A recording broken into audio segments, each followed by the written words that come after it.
उच्च शिक्षित नेतृत्व म्हणून तुमच्याकडे खरं तर पाहिलं जातं. विदर्भाच्या राजकारणाकडे तुम्ही कसं पाहता? जातीय समीकरणांकडे कसं पाहता? कुणबी मराठा वादाकडे कसं पाहता? नाही, कुणबी मराठा वाद कधीच नव्हता. आधी तर म्हणजे असं व्हायचं की म्हणजे कुणबी मराठ्यांमध्ये रोटीबेटीचे व्यवहार आहेत, म्हणजे हे होत असतं.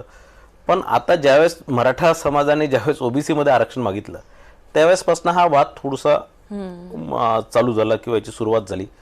आणि आपलं जे ओबीसीचं आरक्षण होतं त्याच्यात दुसरं कोणी वाटेकरी होऊ नये कोणत्याही जातीच्या लोकांना वाटणार.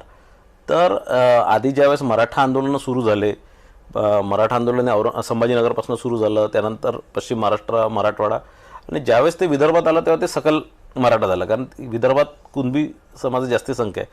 पण त्याही मराठा आंदोलनामध्ये किंवा त्या मोर्चांमध्ये मोठ्या प्रमाणात कुणबी समाजाचा सहभाग झाला आणि म्हणून त्याचं व्याप्ती वाढली, त्याची संख्या वाढली.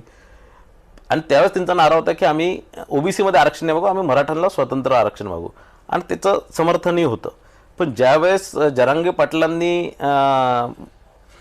ओबीसीमध्ये आरक्षण मागणं सुरू केलं किंवा ओबीसीमध्ये मराठा समाजाला अंतर्भूत करून घ्या म्हटणं चालू केलं, आमच्या याच्यात आरक्षणामध्ये वाटेकरी होण्याचा प्रयत्न केला, त्यावेळेस मग तो वाद निर्माण झाला. त्यावेळेसपासून तो वाद चालू झाला.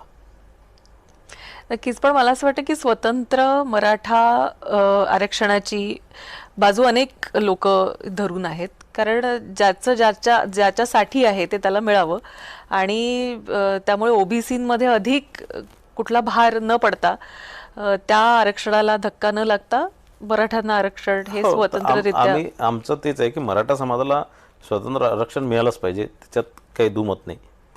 मराठा समाज ही आज राजकीयदृष्ट्या, शैक्षणिकदृष्ट्या, नोकऱ्यांच्या दृष्ट्यातून ते तितकं प्रगल्भाने मागासलेलं आहे, त्यांना निश्चितच मिळालं पाहिजे. पण ओबीसीमध्ये 356 जातीमध्ये 357वी जात ॲड न होता मराठाला वेगळे आरक्षण मिळालं पाहिजे, ओबीसीला वेगळं आपलं आरक्षण राहिलं पाहिजे.